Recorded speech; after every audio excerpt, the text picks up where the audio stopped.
welcome to the Father's Day special. We have some rad dads in here ready to have some fun. I like that. Talk about shared life experiences, maybe get a little raw, get a little bit real, and talk about what it's like to be a son and a father. Most of us have been we've all been on both sides of that. So what do you think, Adrian? We're kicking it off? Yeah, and I think we have different perspectives of fathers here. We have people who have been in the ministry as fathers, people who are lawyers, people who are in production, business, and then we have the epic Johnell Ward here too, who not only fathers his own kids, but hundreds of other kids all over Bakersfield. He fathers them too, in some way, some perspective. You know, he's doing that. Yeah, let's open it up. I want to dive into this. It's going to be fun because you're going to get a lot of different perspectives. So we'll start out very simply with our first question. Adrian, I'll let you lead with it. And this is really simply put, you guys, just maybe a sentence about...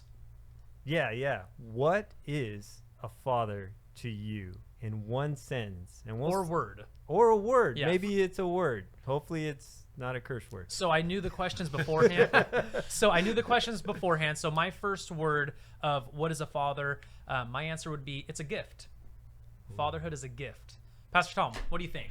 You know, I feel that fatherhood has characteristics. And one of the characteristics that I believe I want to pass on to my two girls is that they learn lessons, and fathers help teach lessons to their kids. Matthew 6:33 is my life verse. Seek ye first God's kingdom and his righteousness, and all else will be provided. But the next verse says, don't worry about tomorrow, has plenty of troubles of its own. You've got to handle both sides of that, and I think characteristics are teaching your kids how to handle lessons of life. All right, Andrew. 3 less sentences in that one. I mean, mine would be an accomplishment. I mean, when my wife first got married, we had a miscarriage right off the bat, and I didn't want. It was kind of, 'cause we were young. We got married, and having kids at that age was kind of difficult. I was 21, and so I wanted after the miscarriage, I really wanted a kid. So it was a big accomplishment to have a kid. Now I got 4 kids. That's good. That is good. Mike, what you got? What is a father? So I'm going to go against my instincts and follow directions. The father is a provider and a protector. Provider and protector. Good. Good Johnell, job. what you got? Father, to me, a lot lately, I've been telling people it's like a compass. Like they help navigate through some rough seas, good seas, but a compass. Wow. Top that, Scott. He got it. No pressure. I'm not telling you what. at all. That was deep, though. That was deep. You wanted an attorney to keep it short. You know what? I'll keep it short. I think, to me, a father is a producer, director, and actor in this movie of life with the kids. They're just responsible for everything, and they have to emulate everything as well as they're acting. So, You know, would narrow it I down to those appreciate 3. the actor because we really do have to put on a front in front of our kids whenever life is tossing us through the roller coaster of emotions that we get put through. Right. Is that That's true, good. though? Is that good for them to see, or should they see the raw? I think both. I think there's a season for that. I think when they're older, they need to see the raw. When they're younger, they can't handle it Well, emotionally. that's why I said director, because if I'm not doing the raw, I'll cut myself Yeah. and say, okay, Yeah. now Scott, do serious role. Or See, whatever. Tom, he thought that through. He I knew. thought that was a Yeah. deep thought by Yeah. me. You know, for me, when I think of that question, what is a father? Because I've thought about it for years. You're a brand new father. And I'm a dad again, so I have 6 kids, but is a weapon maker. And the reason I got that was my target is to build my kids as weapons to impact the world. Yeah. So whether they make a good hit or a bad hit, they're going to make a hit somewhere. Yeah. You know, so a weapon maker. They're that's gonna impact kinda- the world They're one way going or to another. impact one Yeah. way or another. So Well, that's kinda Adrian, how don't they say that children are like arrows in the sheath that you're going to shoot out into the world? Yeah, Ooh, and I tell people good. I need a full quiver because I'm a bad shot. That's the spin I haven't heard. Yeah. So we have a couple of questions, and what we'll dive in, we'll spend a little bit of time here. We'll dive into this one, and then Adrian will grab the next. So being a son, we've all been a son. That's how we're here. Okay. So have you guys? So you guys have all had a moment, I'm sure, where you realized something you did negatively with your children was passed down to you. Something you did, a way you responded, a way you did things, habits, functions, processes, ways of thinking. And you now have done it to your kids and you go, oh, I got that from my dad. I got that from my upbringing. Fire away. Yeah, you know, I always try to keep my kids from seeing my anger, and I got that from my dad. And there was an incident that involved my daughter Tessa, and she was seeing it, and my wife stepped in between us, and my wife said, "Stop it! You're acting like the old Tom." And it just went over me like a wet blanket, and I felt ashamed. I felt humbled. I apologized, but she saw it. Yeah. You can't unsee that. Yeah. And so I've taken it, and she said, "Dad, it's okay. I forgive you." But that was a moment, and my other daughter's never seen it, but my youngest did. You know, I don't even know if people, my dad was completely opposite. Yeah, he was such a very kind-hearted man. Godly but I will man. tell you, that was a great question, Kyle, because if I had to stop and think, you know what, my dad was a pleaser. He always wanted people to be happy and go along. And, that's not necessarily can be a good trait at all times. I see many times where my kids get in situations in life where now as a father, I stand back saying, hey, you got to stand up for yourself. You've got to do A, B, or C.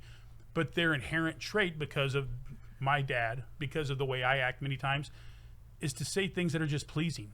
And I guess if I had to point one negative out, that would probably be one for me.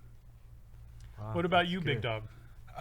This is a difficult question for me. I lost both my parents when I was 6. So being a son, in a normal sense, kind of got cut short. Right. So passing the trait, I'm being very observant. One of mine that I acknowledge is anger. I don't know if I got that from either one of the parents or my father. So I don't know what I inherit. But I know that I do have, like Pastor Tom said, like I got to watch my anger. Right. And most of the time my anger comes out through like trying to protect people, or when I feel like nowadays as a father, if someone's trying to hurt my kids. Sure.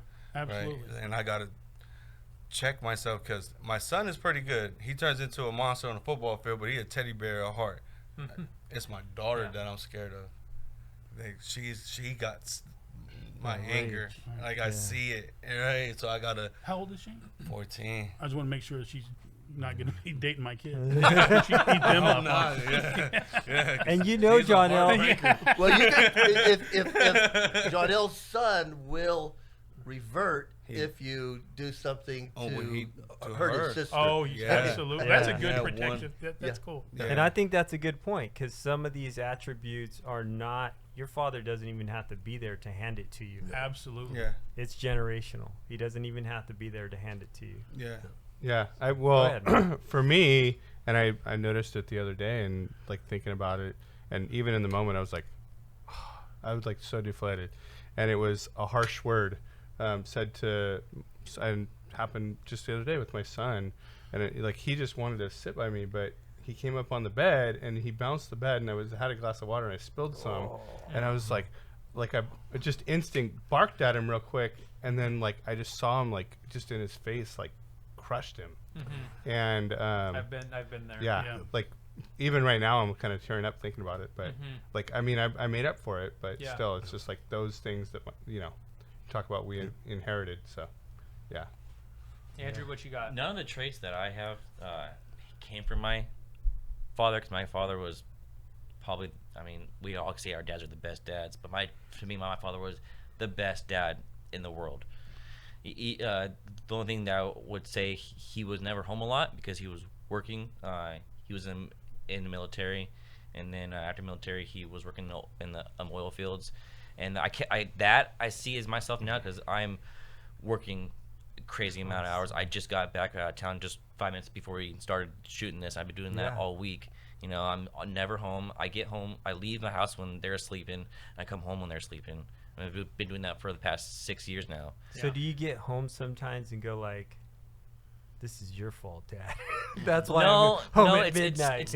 It's not really that. I like to work. If it were me, I didn't want to go do that. I go find a job where I'm home every night, which I am, but I'm home late. Yeah. But the trait that I have is my anger. It's been like that for the past since forever, and I don't know where it came from. My dad was never raised a hand at me, never spanked me. He was always, he used his words, his soft words to get onto me, but I got the trait of the anger, and I'm still learning as today how to figure that out. And so the reason I ask, I don't like to dwell on the past, and I don't like to sit in the negative, but it's worth noting that we've all had an experience that we can learn from. And it's like the Bible says, I will cause all things to work out to good. So we've been dealt experiences, and we get to learn from those. And our kids are going to have a set of experiences whenever they're older, and they're going to have the ability to change or apply as necessary. And the idea is you want them to apply more than they change, right? So I had a unique situation in which my father's still alive, but I don't know him. I know him just enough to know that he doesn't want me and I don't want him. And that's just been kind of my life. When I saw what my dad was, I said, I don't want that. So it was almost like I never was really sad that I didn't have a dad, because I knew what that meant if I had him. And so, but that was able to teach me a lot of good as it relates to me being a father now. Yeah. So point of that is, there's things that we can actually take that are negative and turn them into a good thing. Yeah. Adrian, what do we got next? So for me, I was like 15 when I figured out what my dad gave me. I walked into my parents' house. They were pastors, and they had the entire board of directors of the church there, and I walked in drunk. And I could not get up the stairs, and I remember going that's good. Well, yeah, I walked up the stairs. I was like stumbling. My mom. We are so proud of our little Adrian. So I wasn't perfect all the time, but I learned at like 15, like alcohol was not something that I could participate in and not go all the way. Yeah. So when my daughter social drink, you're saying, no social drinking, no casual, none of that. I think I get drunk if I just smell it, probably. But my daughter, when she was born, I made that commitment in saying that I would not drink. So I tell my daughter Maribel, she's my oldest. She's going to be 19. I say, because of you, I don't drink. Because I never wanted to pass that on to my kids. But I realized at 15 what my dad. Because he was, he died of it. So oh gosh. Well, I think each one of us can say that we've seen those traits, and we've been able to overcome it. The things we don't want. I think we all have talked about, because I know all you guys personally, that there's been a moment in our life where we're like, oh my gosh, I sound just like my parents. Oh my God. You know what I mean? And we've used that to overcome it. I do think, Kyle, you're very correct there. I think Adrian's lead-in was almost like a joke. I came into a room full of pastors. It was real life for me, my poor parents. That's fun. It's not funny, but I'm saying it is, because you turned it, and that's Romans 8:28. Yeah, absolutely. That's that positive that we can learn, and we still learn. Yeah, and I think for our audience, like if you're in that spot where you're looking at your father right now and maybe thinking everything he's given me is negative, just know it can be turned around the same way as you received it, just as fast. God has a plan, and he won't waste anything that has happened to you in your life. Amen. And we've got like some really good questions. So what do you want to do next? Wait, we haven't even got. Is this the hard part or the easy part? That was the easy one. We're already sweating over here. Scott's ready to take over the show, guys. Oh my gosh. Let's go. Yeah, take it away, Adrian. Okay. He's got a couple of good ones. So these questions, they come from the book Tender Warrior, and it's go ahead and promote that book, yeah, because we got to provide resources for you guys. That's one of our this is why we're doing this, is that you guys hopefully will pick something up and be able to apply it in your life. Is it what's Tender Warrior by who? Stu Weber? It's by Stu Weber. I got it at a marriage retreat 16 years ago. I had no idea there was books on how to be a man. Right. So when I read this book, it rocked my world. But there's a question in here that really got to me as I started to raise my kids. And it's a little long, but how have you taken hold of your own children and inspiring confidence in them? And how can you improve your grip on inspiring them? Who wants to go first? I'll go first, because I think we can all talk about that in certain degrees. One of the things I've always believed is that as I was an athlete, I wanted my kids to experience that, because I do think on the court, on the field, on the diamond, you learn a lot about life. You learn about the successes. You learn about how to get over something that isn't fair, and you learn how to work as a team. And so I wanted to push my kids into something that they wanted to do. And it wasn't something that I put on them, but once they found something they wanted to do, I think I supported that, my wife and I, but we also talked them through those struggles that they came through, difficulties with coaches, teammates, opponents, losses. I mean, and you let them experience that, and the highs and the lows in life is, I think, some of the things that would help them achieve later on in life. Jesus said this, and this is why I'm always going to come back to Scripture. Jesus says, in the world, you're going to have trouble. But take great joy. I've overcome the world. So you have to, I felt I needed to teach my kids how to overcome the troubles through Christ. And that was what I kept trying to instill. Well, I just had this conversation with Deanna actually today at the church. And for me, like, one of the things is, like, I want my kids to know, especially my son, because he reminds me my oldest, Michael, reminds me so much of myself when I was his age. And, like, I want him to know that he doesn't have to work for and earn my love and affection. That doesn't mean I approve of everything he does. So I have to, like, kind of balance those two things. Like, you know, like, yeah, you're going to do some things that I don't approve of. That doesn't mean I don't love you. You'll always have my love. I'm always proud of you. Because it's unconditional love. Exactly. And I think parents can look at it and say, That's good. we're going to love our kids unconditionally. But, I mean, the question, it was inspire confidence, correct? How do you inspire and if confidence you think about in your kids? that is a trait that we rarely, in my opinion, we rarely speak of. That may be one of the single greatest traits to put into our children. When you can inspire confidence, whether it's athletics, academics, social awareness, shoes. When you can inspire confidence, you are giving your son or your daughter an opportunity to really go against anything without fear. When you have confidence, the one thing, most of us in life, we get backed down by fear in so many ways. And to give your kid confidence, and in my particular place, it sounds crazy. I was not harsh from the standpoint, I wasn't that good of a spanker. I wasn't that good of a punisher. But I will tell you, I always was so in tune to where their headspace was. Like, if they were really down, I made sure I would talk to them. If they had a bad outing during a sporting event, I would try to talk it out. Now is such a different thing, because now my kids are grown. Now my kids are all between 25 and 30. And it's a time where you have to watch them make some life mistakes. So I can look upon them now and see where 2 or 3 of them have this natural confidence. Well, they'll, during a life mistake, they overcome, because I think overcoming is huge. Where huge. 2 of them, like I guess I can't name them, I'm really incriminating myself, but I can look at a couple of my kids where they handle it differently, and it's so interesting, because I'm like, well, where was I at that place in their life? Did I not do the same thing? Was I not, did I not stroke them enough in certain situations? Was I not tender heart enough?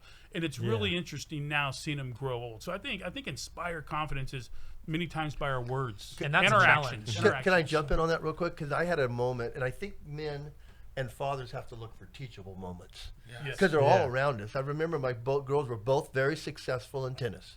And I remember Taylor was playing a big match, and she wasn't on the court, and she came up and talked to me, and I go, why aren't you on the court? She goes, Dad, I'm afraid. And I go, fear's not a reason. If you're injured, are you bleeding, are you this? She goes, no. I said, well, get back out on the court. My wife tried to jump in. I said, stop. I knew I'd have to pay for that. But at that moment, we needed more testosterone than we did estrogen. Because later she goes, I understand when you did that, but don't do it again. But I'm just saying, I had a moment with my daughter, and I just told him, I go, the Bible says that we don't have a spirit of fear, we have a spirit of power.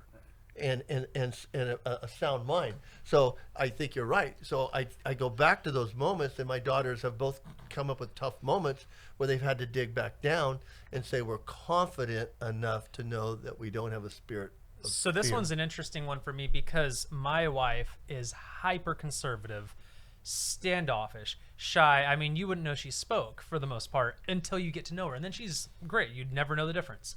I, ironically, am highly introverted. I do not like being out there or in the middle of the spotlight for the most part, which is really interesting. I've overcome that. So my kids, naturally, crazy shy, crazy lack of confidence in both of them. And they have been like that since day one. It's not anything I did. It has been like that since day one. And so what's interesting, one thing that I had to do with both of them, I've done it almost every day. I drop both of them off at school every day. I've almost done this every day, committed for years, is I make them repeat back to me that they are strong, smart, and kind before each day. That's good. And it has not fully transformed them, but it has helped. I have noticed, because then when they're afraid, then when something's going on, I'm like, well, who are you? And at first it would take them a little bit. I'm like, what do you, no, who are you? You're strong, you're smart, and you're kind. Right. And whatever it applied, right? And it was the strong one. They're like, I'm afraid. I'm like, no, you're strong. Right. I'm like, well, I'm afraid of this. I'm like, no, remember, you're smart. You can do that. And so that's what I've done. And it helped out a lot because I am dealing with some quiet kids. Well, those kids are sponges. They hear that type of simple language every day, and it does stick. It's not going to go unpronounced. I really want to hear Johnell on this because I know that you have walked into a school of hundreds of kids and inspired the kids that talk to you.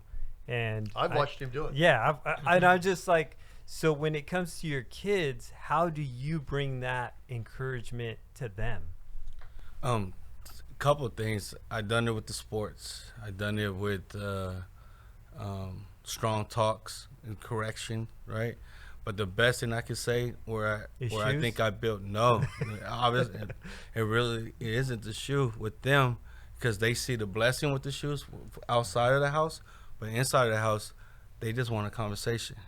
They want to pick my brain on Dad, why weren't you scared when you stand in front of those people? Why aren't you scared? Why aren't you scared where God's taking you? Yes. Like those are some of the craziest conversations. Because from those conversations, I see my daughter starting to step out and be bold at church, or my son just being open to talk and love on people. And I'm like, okay, dinners are important in my house. Right. Yes. Family dinners are very Always important. keep that. Absolutely. Yeah, that's good. And I think too, like my kids, I'll tell you a little story about them. So they're in a little rough neighborhood, and two of my daughters, I won't say their names, but they got jumped by a gang, and they both came home. My daughter had a broken nail. One of my daughters was missing hair, and I remember how defeated they walked in that door. And like, I was like, oh man, this is not good. Like, how do I go from you just got beat up to you're an awesome weapon that I just built, but you just got beat up? And God told me, he's like, they fought their way the whole time. And I was like, kids, you fought your way the whole time. And it kind of goes with what you guys are saying about defeat. The defeat teaches them so much. And all we have to be as fathers is just remind them, like, yeah, you may have lost, but you still won because you fought, because you were there, My dad had some really good advice when it came to fighting. And so this was always win. No, he said this. I remember being in 5th grade. It was either 4th or 5th grade. And this was his answer to being bullied by the big kid, right? And he said, all right, so the kid that is causing trouble, okay. He said, now do this. Wait until he's directly next to the teacher, okay? And whenever he's as close as he can get to the teacher, run up as fast as you can and just punch him in the face and then take off. And I said, I don't understand. He's like, well, the teacher's going to stop it before he has a chance to hit you back. And I was like, okay, I get it. So, I don't know if I'd hang on to that information. I don't know if that's the best. Don't That might not work.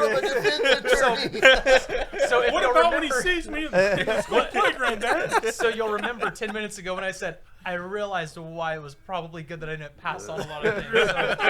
So, yeah. But you're me up later. And then later on, I started getting older, and his answer was, well, you know who wins a fight, right? And I said, who? And he goes, the person who's less afraid to kill the other person. I'm like, we're talking about a normal It fight sounds here. like you got a father book inside you. Dad. I'm telling You you. have an amazing father Fathering book. outside the line.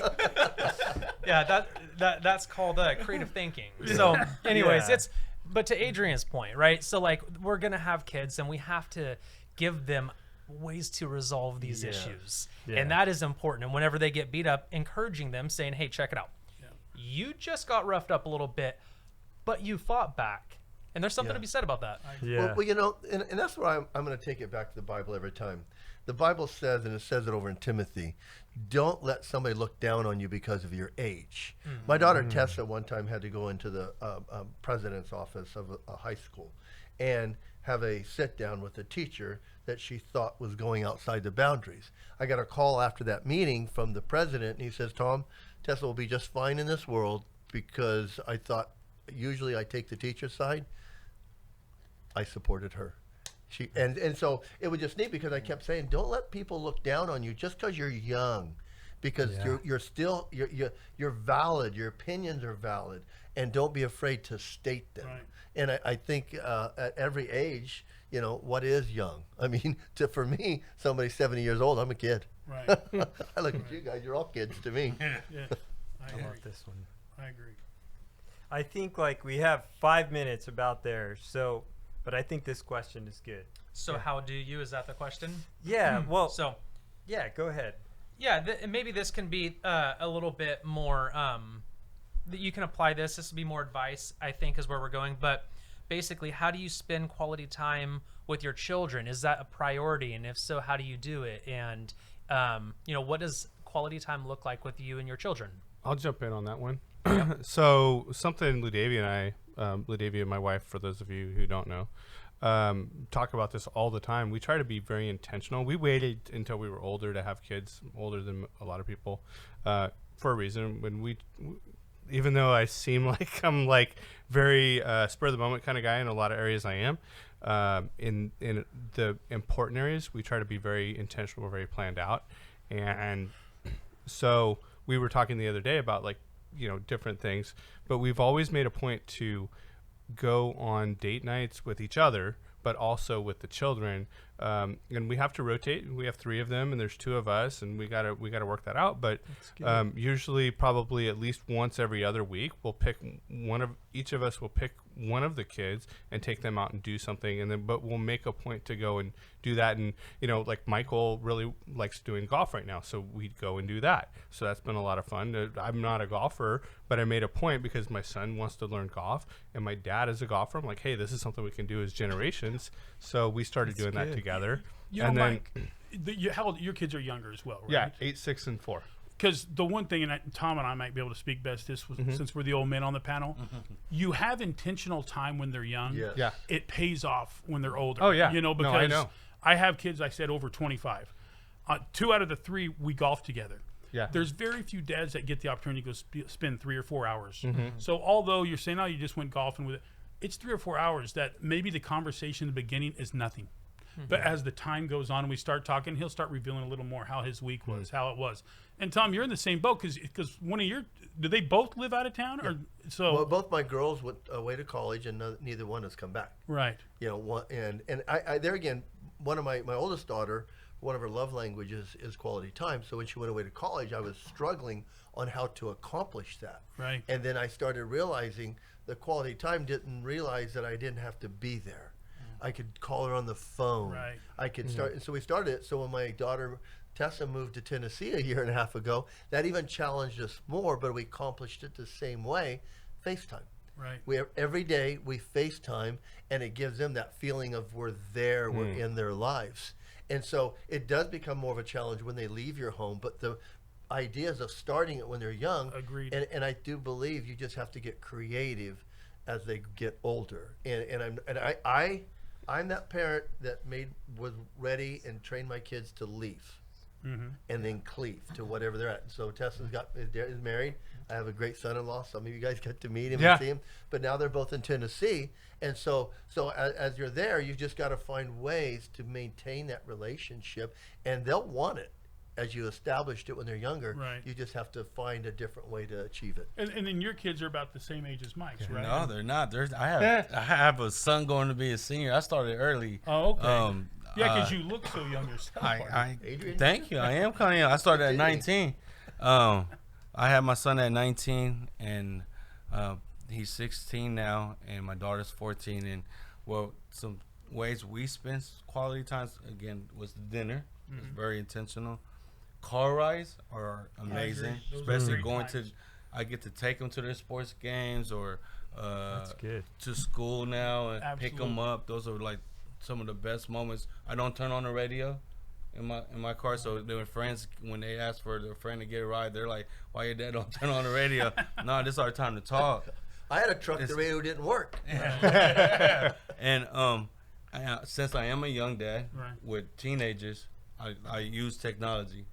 Their love language now, we should add to this love language text. Texting. Oh, text. Yeah. I agree. Absolutely. Text. Yeah. Text. I text prayers to them before games. Text prayers. Scripture. Everything. That's I text. awesome. Yeah. I love you a million times with the emoji, kiss emoji to my daughter all through the day. Use what technology has given us to be there. Right? Yeah, my oldest son, he's 9, and his love language 100% is quality time, because he calls me at least 5 times a day on my wife's phone. Hey, Dad, what time are you gonna be home so we can hang out and all that? And every time I get home, when I am home, he always wants to go play in the backyard, play soccer. Boom, I change, go play soccer with him whenever I have a chance, or hey, can we play video games or whatever. Because my other 3 kids are 6, 3, and 9 months, so they don't. Yeah, I got to spend time with them too, but my oldest, he's starting, just like with your son, he wants that quality time with you 100% all the time. But yeah.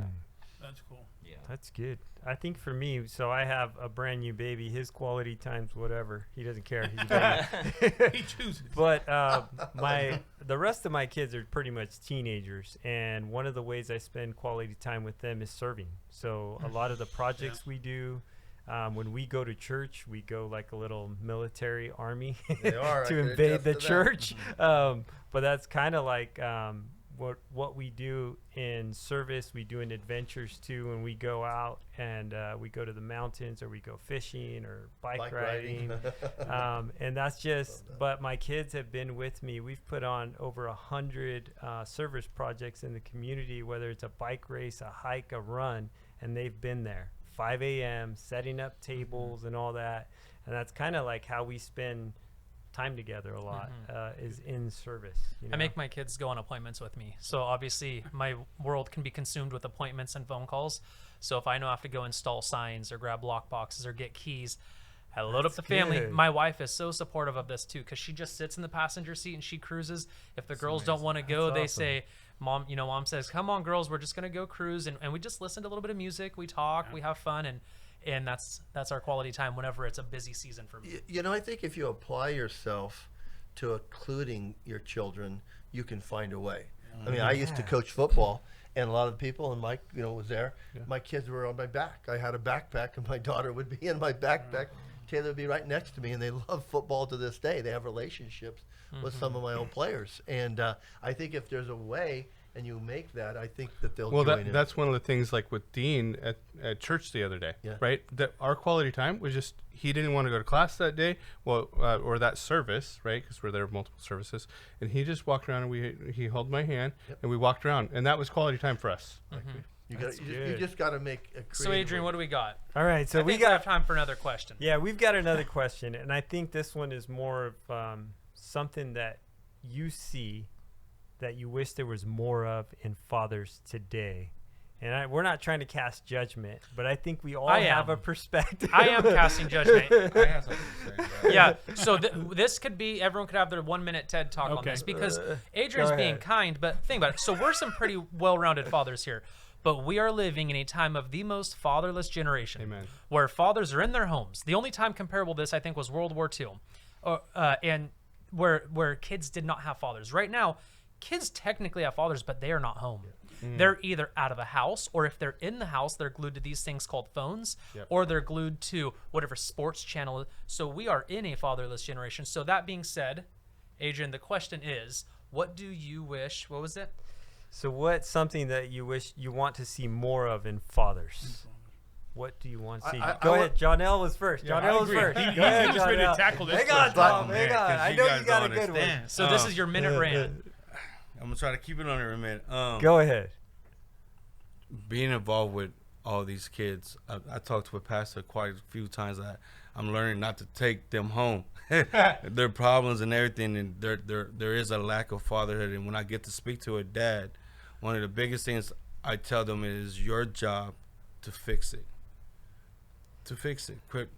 Pastor just gave me some knowledge, some wisdom that I'm gonna carry with me about men that we do run, and I see a lot of that in men right now are running, and they're running from things that their fathers probably done to them, but they don't understand that they're doing it to their kids, right? So I see those broken faces, and these kids don't. Yeah, we bless them with a shoe, right? They rather have a dad there, right? They rather have that. The shoe is nothing compared to them, their presence, right? Just their presence. It would change so much. That we just need dads, men. And Anybody can make a baby, but it takes real men to be a father. Well, then I'm going to jump in on that. Because I think men they need to be present. Yes. They're present to procreate and have a kid. But being present in that child's life, no matter what, is the key. Yes. And I think you can be creative. And I know it's scary because I do believe men are runners. If we face a obstacle in our life, it's a lot easier to turn around. Yeah. Or it's easier to medicate that. Yeah. You know, alcohol is one of the biggest of self-medicating things out there. You can be present and not be present. Right. My dad was that way. My dad was home as he was a truck driver, but he wasn't present. And that was something, you know, as he was there, but not present in my life. And as I think dads just need to be present. It's risky. You may not have all the answers, but if you're there, you at least have that opportunity. Scott, you're itching. What do you got? Well, I tell you what, know, I I had a can minute see it. rant, and I can wrap it up. When I was a young dad, and I had these 3 little boys that you're losing your mind with because they were all essentially babies. A person at church told me, and this might be over your head because you guys are so young. The old film projectors they used to show in school, the 2 big reels and just the big camera. He said, you got to really just put a kid in that. A kid's just a big film projector. They're watching everything you do. They're going to learn a lot more by your actions opposed to your words. And when you have enough self-awareness to realize that they see everything, how you love their mom, how you respect other women, how you respect other, they pick up on all of your actions. So I think self-awareness is a huge item to be aware. And like you said, fathers to be self-aware. Self-aware and just presence to be with them, because they learn so much more sometimes on what we're doing opposed to what we're saying. There used to be a commercial where they showed a little kid watching his dad. Yes. And everything his dad was doing, he ended up doing. Yeah. Absolutely. Well, I think, and I've had a conversation with most of you guys, if not all of you guys, about this subject, and I feel like I'm kind of piling on, but I'm not.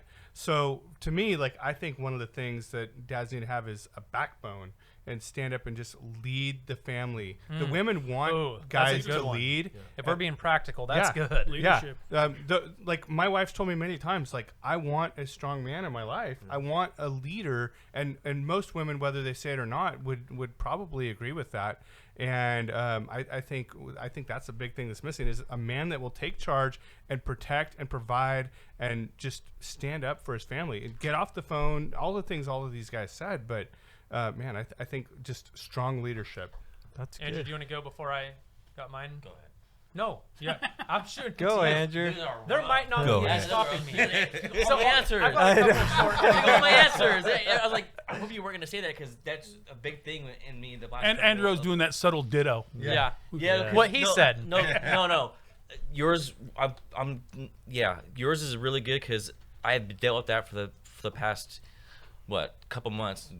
Most of you guys know about my past and everything, and me being that leader in my house for me is important. So that's why I think that needs to be implemented in a lot of homes, is being a leader and showing them the love of God and everything, to show them everything that has to deal with loving God and being there.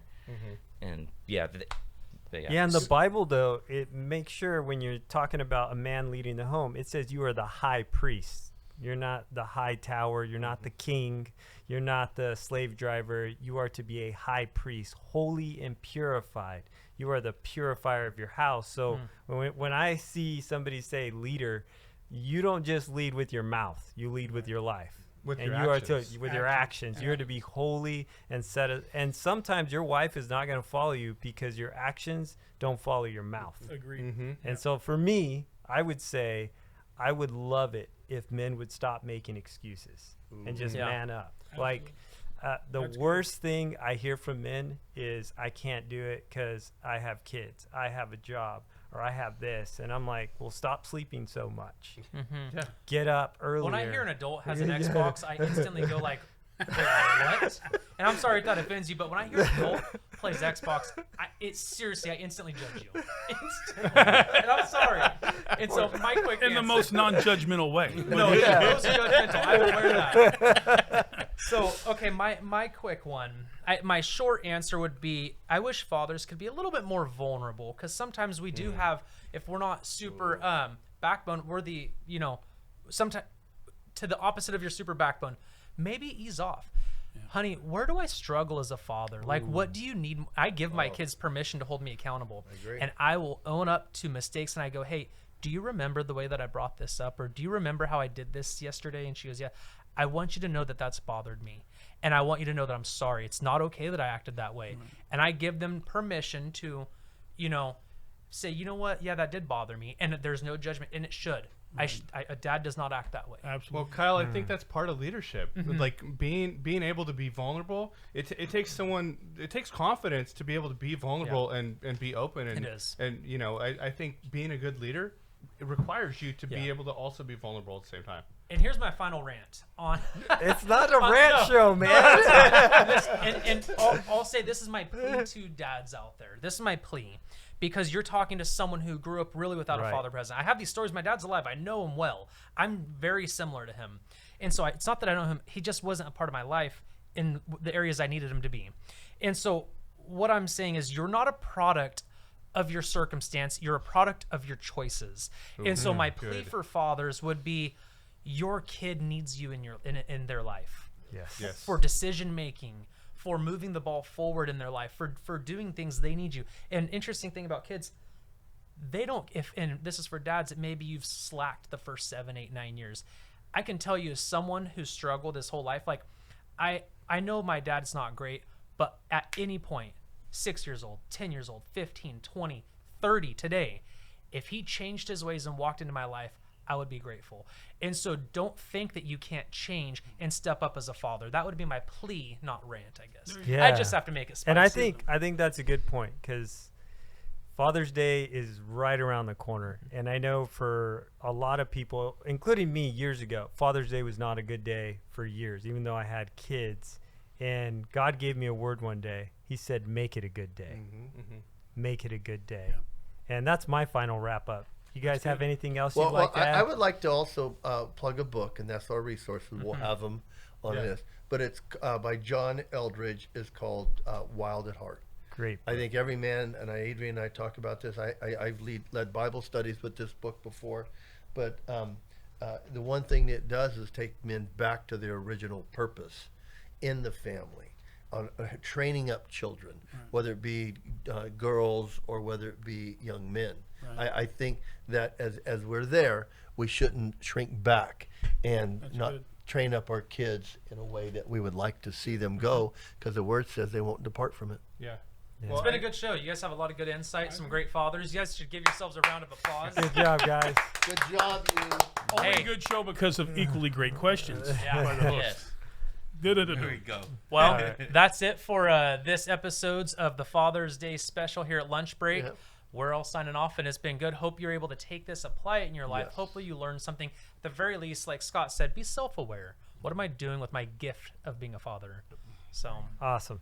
All right, guys. Thank you.